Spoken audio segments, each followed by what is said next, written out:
आला अधिकारियों से बात करने का प्रयास किया, जिन्होंने बस टाल मटोल करी कि आप इनसे बात कर लीजिए। डायरेक्टर साहब ने कहा डीजी साहब से बात कर लीजिए। डीजी साहब को निरंतर कॉल किया गया और मेरी मौजूदगी इस समय संदीप सिंह जी के आवास के बाहर है। भैया, यूपी में प्राइमरी स्कूलों को लेकर इन दिनों भयंकर बवाल मचा हुआ है। एक और सरकार ऐसे स्कूलों को मर्ज कर रही है जहां बच्चों की संख्या कम है, तो वहीं दूसरी ओर शिक्षक संगठन अब मैदान में उतर गया है कि सरकार जब विधानसभा में छात्र और शिक्षक का अनुपात मानक के अनुसार सही बताती है, तो स्कूल बंद करने या मर्ज करने की जरूरत क्यों पड़ गई। इससे नई शिक्षक भर्ती नहीं होगी, जो ऑलरेडी शिक्षक हैं उनका प्रमोशन नहीं होगा, गांव देहात के बच्चे शिक्षा से दूर हो जाएंगे। तो इसका जवाब जानने और सवाल करने के लिए यूपी तक की टीम कल दिन भर बेसिक शिक्षा विभाग के अधिकारियों के पास और मंत्री संदीप सिंह के आवास तक पहुंची। क्या मालूम हुआ, आइए जानते हैं इस वीडियो में। नमस्कार, मैं गौरव कुमार पांडे हाजिर हूं यूपी तक पर। सबसे पहले शुरू करते हैं सरकारी फरमान से। सोशल मीडिया पर कुछ जिलों के बेसिक शिक्षा अधिकारी के लेटर वायरल हो रहे हैं, जिनमें सबसे ज्यादा चर्चा मथुरा की हो रही है। मथुरा के जिला बेसिक शिक्षा अधिकारी का एक लेटर 13 जून को वायरल हुआ, जिसमें उनका कहना था, अपर मुख्य सचिव बेसिक शिक्षा उत्तर प्रदेश शासन लखनऊ की अध्यक्षता में दिनांक 13 जून 2025 को ऑनलाइन बैठक आहूत हुई, जिसमें महानिदेशक स्कूल शिक्षा उत्तर प्रदेश लखनऊ, मंडलायुक्त, जिलाधिकारी महोदय मथुरा के साथ अन्य अधिकारी सम्मिलित हुए। उक्त बैठक में प्राप्त निर्देशों के अनुपालन में आपको निर्देशित किया जाता है कि अपने अपने विकास खंड के ऐसे विद्यालय चिन्हित करें जिनमें छात्र नामांकन संख्या 20 या 20 से कम है। ऐसे विद्यालयों को निकटतम विद्यालय के साथ पेयरिंग ऑफ स्कूल्स मर्जर कराने का प्रस्ताव दिनांक 16/6/2025 को प्रत्येक दशा में उपलब्ध कराना सुनिश्चित करें। उक्त प्रकरण शासन से संबंधित है, अतः उक्त कार्य में किसी भी प्रकार की लापरवाही क्षम्य नहीं होगी।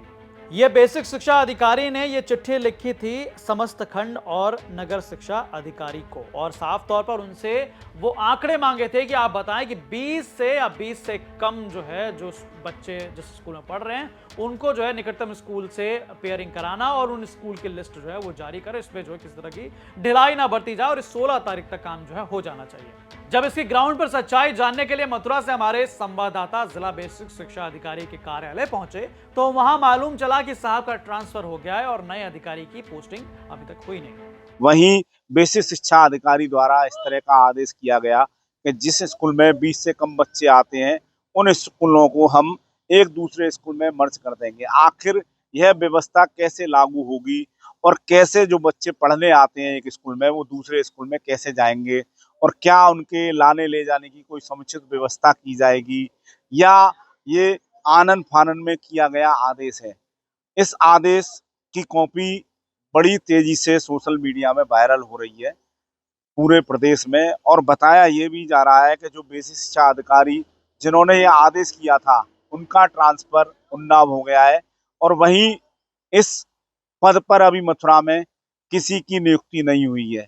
हमने पूछने की कोशिश भी की बेसिक शिक्षा अधिकारी से, उन्हें फोन भी मिलाया, उनसे लगातार बात करने की कोशिश की, लेकिन इस मामले में वो कैमरे के सामने कुछ भी बोलने को तैयार नहीं है। खैर, इस आदेश के बारे में और जानने और समझने के लिए लखनऊ से हमारे संवाददाता अंकित मिश्रा पहुंचे बेसिक शिक्षा विभाग के अधिकारियों से मिलने, लेकिन वहां उन्हें पहले तो अधिकारियों ने घुमाया कि ये नहीं वो बाइट देंगे, वो आपको आदेश के बारे में ज्यादा बताएंगे। घंटों इंतजार के बाद जब रिपोर्टर बेसिक शिक्षा मंत्री संदीप सिंह के आवास पर पहुंचे, तो वहां क्या मालूम हुआ, सुनिए। 13 जून को बेसिक शिक्षा अधिकारी कार्यालय मथुरा से एक आदेश पारित हुआ, जहां पे ये बताया गया कि जिन विद्यालयों में 20 या 20 से कम छात्र या छात्राएं हैं उनको मर्ज किया जाएगा दूसरे विद्यालयों के साथ। अब ये आदेश जो कि सोशल मीडिया पे वायरल हुआ कि मर्जर क्यों हो रहा है, किस बात के लिए हो रहा है, उसमें सुविधाएं कैसे मिलेंगी, बच्चे कैसे जा पाएंगे, तो इसको लेकर बेसिक शिक्षा अधिकारी जब बात की गई तो उन्होंने बताया कि उनका ट्रांसफ़र हो गया है। और मैंने आज लखनऊ में आला अधिकारियों से बात करने का प्रयास किया, जिन्होंने बस टाल मटोल करी कि आप इनसे बात कर लीजिए। डायरेक्टर साहब ने कहा डीजी साहब से बात कर लीजिए। डीजी साहब को निरंतर कॉल किया गया और मेरी मौजूदगी इस समय संदीप सिंह जी के आवास के बाहर है, जहां पर उनसे मिलने का मैंने प्रयास किया, मगर आज बताया गया कि वो यहाँ पर मौजूद नहीं है। तो सुना आपने, स्कूल मर्ज करने या विलय करने के इस आदेश पर कोई भी अधिकारी कुछ भी बोलने को तैयार नहीं। मंत्री साहब भी मौजूद नहीं थे। हालांकि कम संख्या वाले स्कूलों की तेजी से बनाई जा रही लिस्ट के दावों को लेकर बवाल सोशल मीडिया पर मचना शुरू हो चुका है। यूपी टीचर्स फेडरेशन के अध्यक्ष डॉक्टर दिनेश चंद्र शर्मा इस मुद्दे पर सरकार को घेरते नजर आए। उन्होंने इसके हर क्षेत्र पर पड़ने वाले असर पर बात करते हुए एक्स हैंडल पर पोस्ट कर लिखा, सर्व शिक्षा अभियान पूर्व प्रधानमंत्री माननीय अटल बिहारी वाजपेयी जी के नेतृत्व वाली सरकार ने पारित किया था।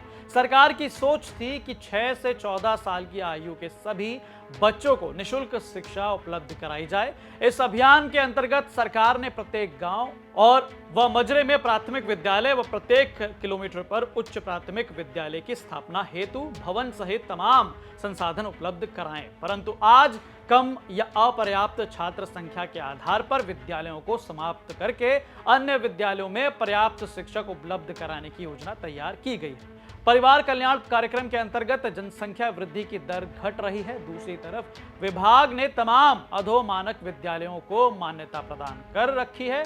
तमाम गैर मान्यता के विद्यालय अधिकारियों की मिलीभगत से आज भी संचालित हो रहे हैं। ऐसे में नामांकन कम होना स्वाभाविक है। सरकार ने विधानसभा में सदैव माना है कि छात्र और शिक्षक अनुपात उत्तर प्रदेश में मानक के अनुसार सही है, तो फिर विद्यालयों को बंद करने की जरूरत क्या है? और यदि सरकार को लगता है कि शिक्षकों की आवश्यकता है तो उसकी कमी नई भर्ती करके करनी चाहिए, ना कि विद्यालय बंद करके। इससे गांव देहात के तमाम बच्चों से शिक्षा दूर हो जाएगी।